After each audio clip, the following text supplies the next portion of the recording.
Welcome to our daily Bible devotions. We are now at the last of our reflections on epistemology. And you know how we ended yesterday with the test for worldviews, logical consistency, empirical adequacy, and experiential relevance.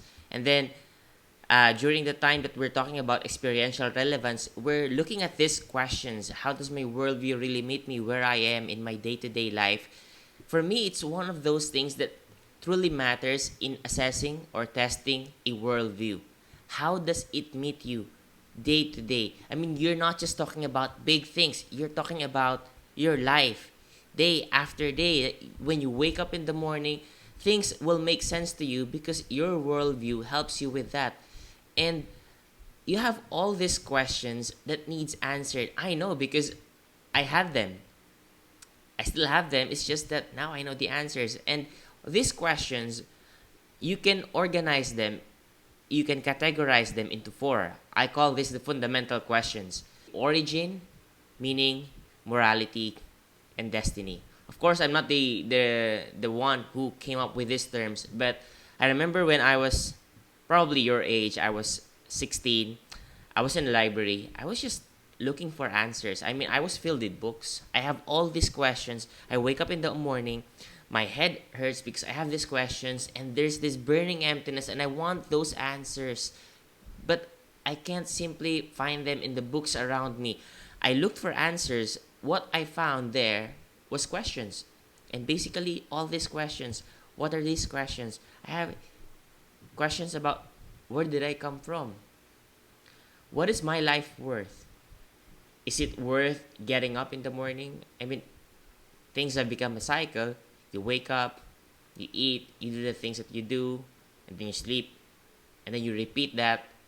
And what is the point of getting up in the morning? And after getting up, what should I do? Where do I go from there? All these questions, you can categorize this in this, but it seems so personal. Maybe you'll think, maybe these questions do not matter because they're too personal, but every one of us, in the most fundamental level, we struggle with this. Maybe not right now, but you will come to a point that you will wonder about these things. And these things are not just about you. This is about every one of us. When we talk about origin, we're asking about the beginning of everything, not just humanity, everything. The whole world, the whole universe, everything around you, where did they come from? And then you look at all those people around you, not just yourself, not just at the mirror. You look at everyone around you. What is the value of life? Do you have value? How about the people around you? And when you do things, how do you differentiate which is right, which is wrong? Do you just do things according to how you want it? What if the other person does the same and then it hurts you? Where do you find the line between right from wrong? And what's the point of doing all these things? Where will we go from here? Making it personal somehow gives you extra motivation to find the answers to those questions because you have to. You have to find the answers. And your worldview should be able to address this. I'm telling you, not all worldviews addresses this. There are some way of looking at life that does not answer this. For example, I took up applied physics in college because I wanted science so much. I wanted physics. Physics is my most favorite among the sciences, and it gives me answers. But when I was in the university, I walk in the laboratory. I see the machines that we use to test force, to test wind, and all. It's so lifeless. Suddenly, it's boring. What is the point of all this? Don't get me wrong. I still like physics, but I have questions. All these questions, science does not have answer for them. Science tries to address the question of origin. Yeah, but what is my life worth? Science cannot tell me that.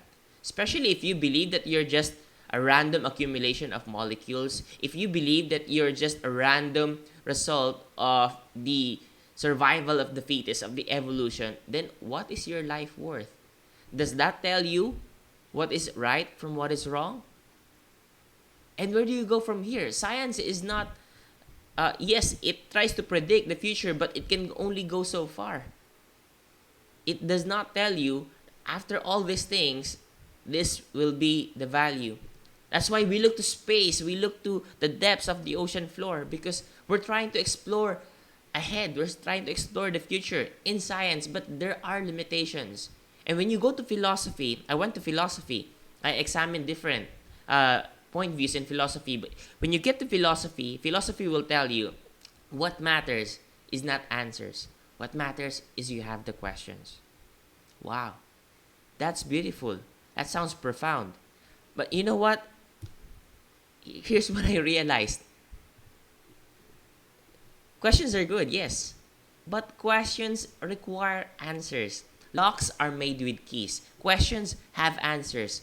Don't be contented with knowing, with not knowing, or with not understanding enough. Because some worldviews, some philosophy, some religion will tell you, you know what, you cannot find the answers to that.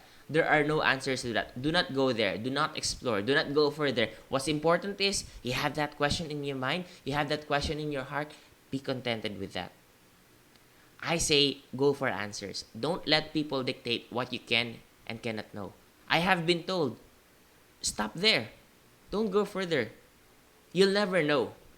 That's why, even though I struggled with questions, I did not become an agnostic. I almost became an atheist because I wasn't believing in God anymore. But I did not become an agnostic because I cannot settle with the idea that I cannot know further. That's why I will not, because I cannot. I said that cannot be, because everything around me, they're made in pairs. Like, problems have solutions. I learned that from math. Keys, they're made to solve locks. Therefore, questions are meant to have answers. So I need to find the answers. I need to seize them, and I encourage you, find the answers. In all my search for answers, this is where I stop. I stopped when someone read the Bible to me. And I read about Jesus, and he said, I am the way, the truth, and the life. And that struck me. I was dumbfounded. Wait, someone said he is the way, the truth, and the life? Are you kidding me? No one else in history said that. No one dared to say that he is the way, the truth, and the life. Only this man, only Jesus. I mean, why? I had to know more, so I kept reading. I flipped the pages. Because I can't get enough. This person is saying he is the way, the truth, and the life. I have to know whether he's crazy or he's a liar. I need to know. And then I found out he is Lord. And everything that he's saying, it makes sense. And you know what? All my questions, my search for meaning, my search for destiny, my search for answers, it all made sense. It all boils down. When he said he is the way, he is the truth, he is the life, it puts together everything. And then we were talking about test for truth, right? Coherence and correspondence. It all comes together in what Jesus is teaching. Logical consistency, empirical adequacy, experiential relevance. It has all that, and it answers my questions about origin, meaning, morality, and destiny. And he's the best part for me. Jesus is not dogmatic. Church is, religion will tell you this is the truth. They will shove it down your throat and they will say, swallow that, accept that, no ifs, no buts. Jesus is not like that. Jesus says, I am the way, I am the truth, I am the life. You don't want to believe me? Examine it for yourself. Go ahead, because I was interested with the truth. That matters with me. Because I challenge what I have, what I believe, I challenge it because I'm interested with the truth. If what someone presented to me is contrary to what I believe, I will have to ask myself whether he is right or I am right. If we do not believe in the same thing, there has to be one truth and one truth alone. Is it mine or his? So therefore, I will honestly check out both. And Jesus invites every one of us to do just like that. He clashes with our own beliefs. He clashes with our own conceptions of reality. And he presents himself. Not just his teachings, he presents himself. He says, okay, go check it out. Check me out. Check those everything against me. See which one is the truth. Because at the end of the day, there's only one truth. At the end of the day, there's only one answer. There is only one answer to 2 plus 2. It's always 4. It's not 4.5. It's not 3. It's not 5. It's only 4. That's what truth is. It is exclusive. If it's not Jesus, it must be someone else or something else. Then go find that.